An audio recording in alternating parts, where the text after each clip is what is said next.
Necəsən? Yaxşı. Mələykə, bizim bugünkü dərsimiz canlı və cansız varlıqlardır, düzdürmü? Sən canlı və cansız varlıqları nə ilə fərqləndirirsən bir-birindən?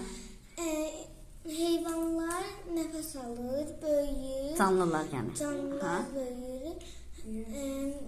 İnsanlar Cansızlar isə cansızlar isə böyümür. böyümür. Afərin. Yaxşı, bax biz nitq hissələrindən bu gün hansı dərsi keçdik səndən? Kimdən hara? Yəni o hansı nitq hissəsidir? İsim. İsimdir. Afərin. İsim nəyə deyilirdi?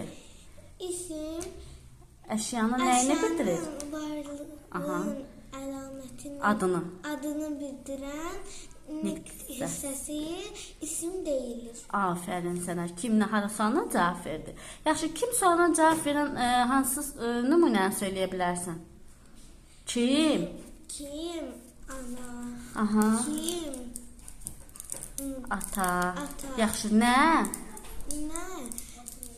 Qələm. Qələm, dəftər. Hara? Hara? Bakı. Afərin sənə. Sağ ol.